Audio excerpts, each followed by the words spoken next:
Hello and welcome to the Miles Irvin Show. I'm your host, Miles, and we just had two magnificent games wrap up here today. Only two on, but both of them were very exciting down the stretch. Before I get into recapping these two games, make sure to leave a like on the video and subscribe for daily NBA content weekdays, 9 a.m. Eastern. Gonna be a lot of fun here on this Friday. Bunch of fun games tonight and over the weekend, but let's get to recapping the two games that just finished up from last night. So let's start off with the first game of the night, and that was the Milwaukee Bucks just narrowly beating the 76ers 118 to 117 thanks to an excellent fourth quarter closing performance from Damian Lillard in his Bucks debut with 39 points, 4 three-pointers, and the clutch ones down the stretch hold off a Sixers team that had, a lot of well-balanced scoring. So let's get into this, man. Two guys that I really wanted to highlight. Well, of course, is Damian Lillard. First of all, playing his first game with Milwaukee, got off to a little bit of a slow start. It was Giannis Antetokounmpo who was great. He was active, energetic right from the get-go, getting to the basket. But Damian Lillard down the stretch, he showed the world exactly why, he's one of the best players in the world from downtown, and he showed it down the stretch. Dame time definitely took place for the first time in Milwaukee. The Bucks led for most of this game. It looked like it was going to be a bit of a blowout here for the Milwaukee Bucks. Coming into the season, lower expectations for the Sixers. A lot of people, I wouldn't say, I guess underrating the Sixers. I'm also one of those people. Like, I don't think that they're going to be too special in the Eastern Conference because of everything that's gone on. But if they play like they did in this game and they can get 4 20-point performances from their guys, I mean, that just bodes them well going forward. Because you look, Tyrese Maxey led the Sixers in scoring with 31 points. Joel Embiid had 24, but he had a bit of a I'd say he kind of had a bit of a bad game. He had 7 turnovers. He missed 5 free throws, only shot 9 for 21 from the field, and definitely a lot to be desired for the reigning MVP. But then you got Tobias Harris with 20 points on a very efficient 8 of 9 shooting. Definitely want to try to get him some more looks because he was very solid. And then you have Kelly Oubre making his 76ers debut off the bench with 27 points on 9 of 11 shooting, 5 three-pointers. Excellent debut for Kelly Oubre. He showed his full package, knocking down corner threes, getting to the basket, some and ones, some cheeses at the camera. It was great to see, the Sixers really have a good performance to start the season against a Bucks team that, has a lot of high expectations. And, with what came out earlier in the day, that James Harden wanted to come to be with the team in Milwaukee, wanted to be with the Sixers, but the officials did not let him join the team on the road trip.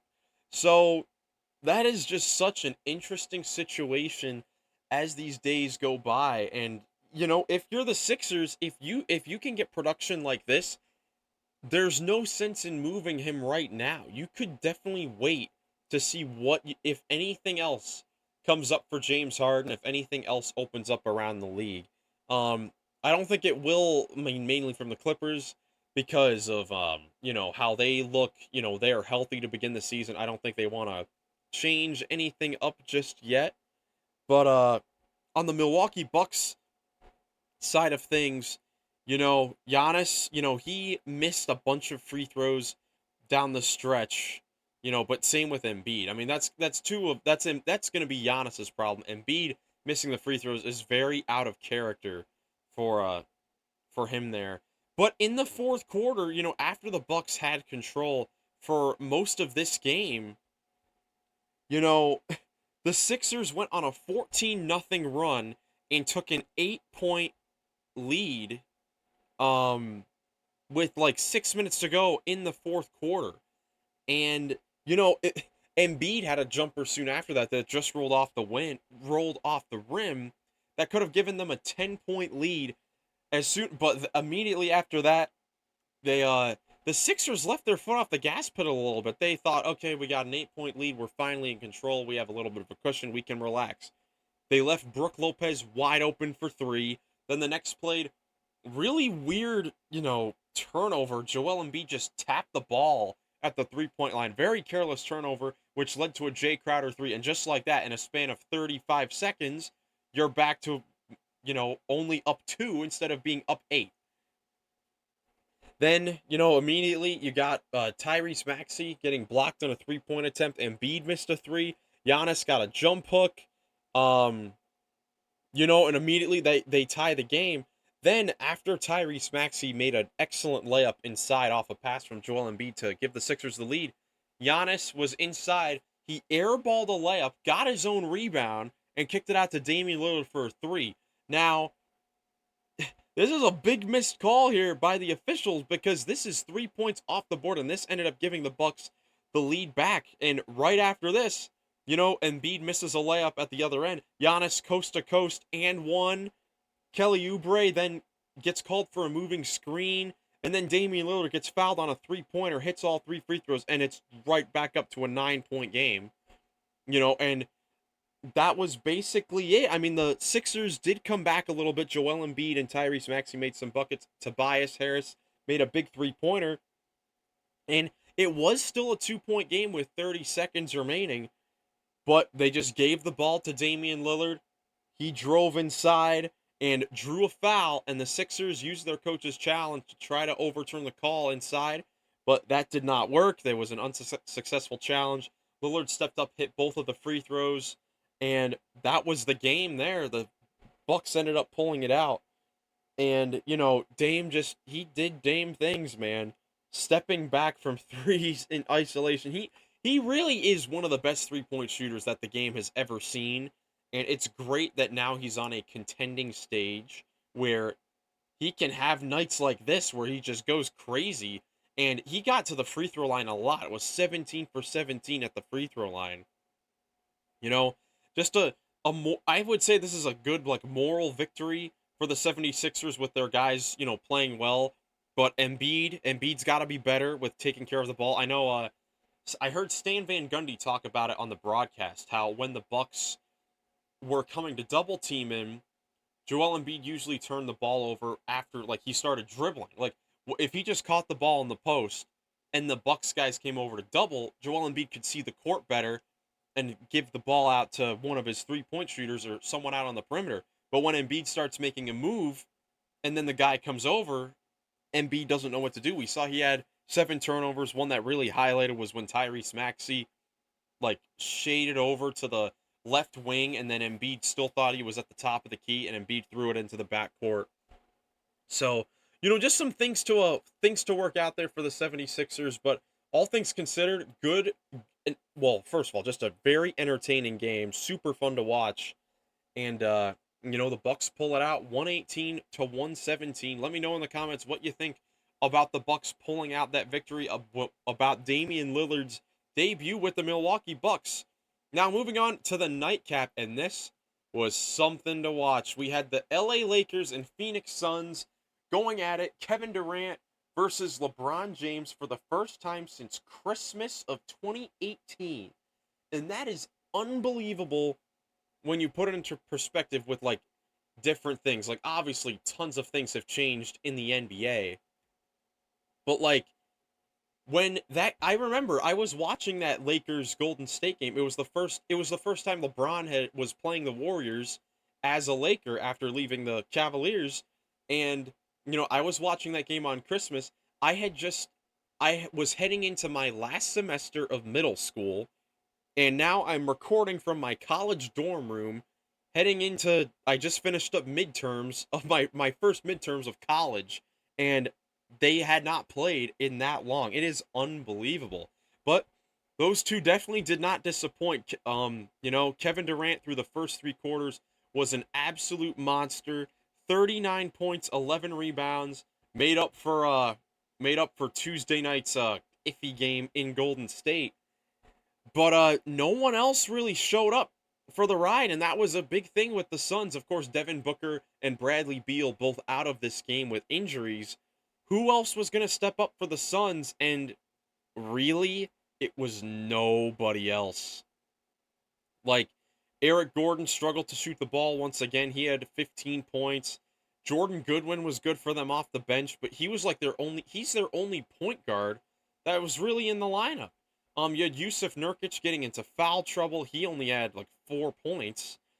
Josh Okogie was good on both ends once again, but of course, without Beal and Booker, it was just hard for them offensively. But they still nearly pulled out the victory, and I have to give them a lot of props for their defense because this game, the Suns were playing excellent defense on the LA Lakers. The Lakers were struggling in this game through the first 3 quarters, and that was a lot of the Suns defense. It was very impressive and very solid.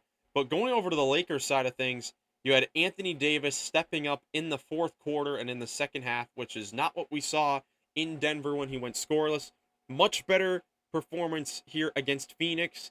LeBron James was pretty quiet in the first 3 quarters, and then we were worrying, once this got close, it's like, oh boy, are they gonna have to take LeBron out because of this whole minute restriction thing? He ended up playing 35 minutes, 21 points, 8 boards, 9 assists, and a lot of them came in the last few minutes when the Lakers were making their push. The Suns were winning for most of this game. They had double-digit lead for most of the game, and the Lakers were struggling. That nothing really crazy, but then the Lakers clamped up, only allowed 11 points in the fourth quarter, and 8 of those came in the final 2 minutes. Phoenix had scored 3 points in the first 9.5 minutes of the fourth quarter, which is unbelievable to think when you take into consideration that this Phoenix team has the potential to be one of the best offenses in the league. But they've had pretty, low scoring games so far with the 108 in Golden State and just 95 in this loss to the Lakers. But again, of course, no Bradley Beal for either game. Devin Booker out for this game, so you got to take everything with a grain of salt. But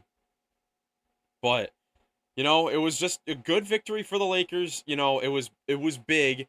You definitely don't want to lose a game where the Suns really only have Kevin Durant out there. And we know Kevin Durant can win a game by himself. He's that good, just even at his older age.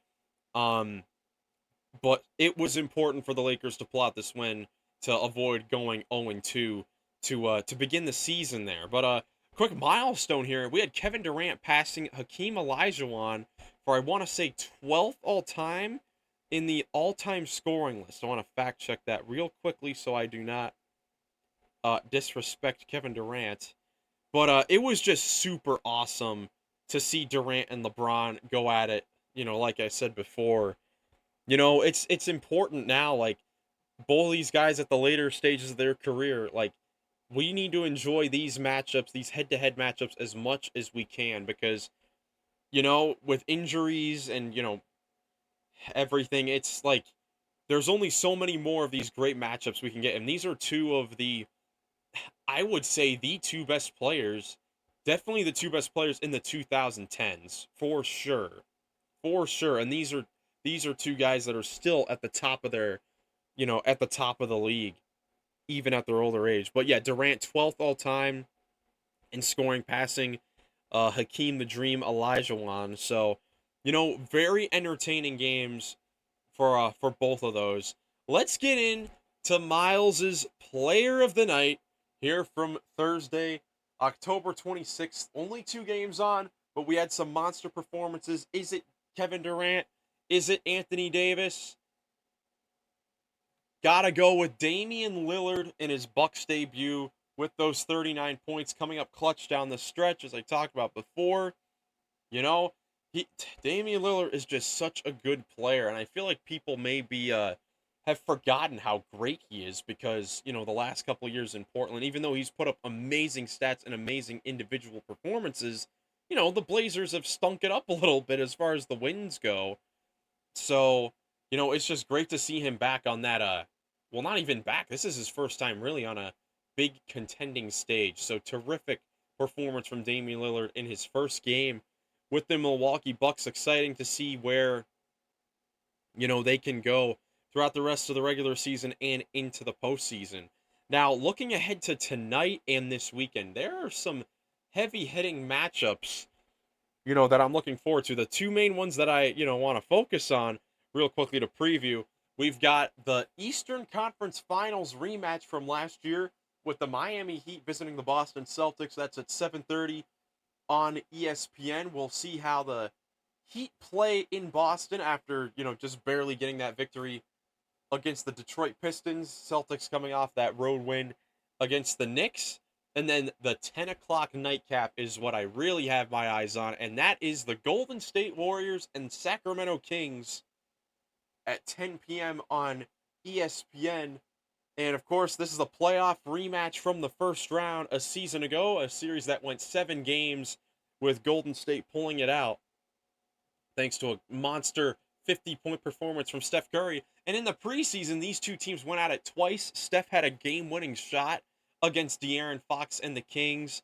And, Golden State is coming off of a, tough home loss to Phoenix where they really struggled to shoot the ball. Well, I'm excited to see how that will play against a Kings defense, which, isn't the best. They definitely rely on their scoring, a ton as well, them coming off of that blowout victory in Utah. So 2 terrific games there to happen tonight, and then some more amazing ones this weekend as well. Definitely looking forward to recapping the weekend, getting some weekend winners and losers heading into next week, our next full week, or really the first full week of NBA action here. You can check out the recaps here on the Miles Irvin Show every weekday at 9 a.m. Eastern. I hope you enjoyed the video. If you enjoyed, leave a like. Once again, comment with any thoughts you may have on all these teams. Subscribe for more NBA content. I'm Miles. I hope you have a great rest of your day, and I'll catch you in the next one.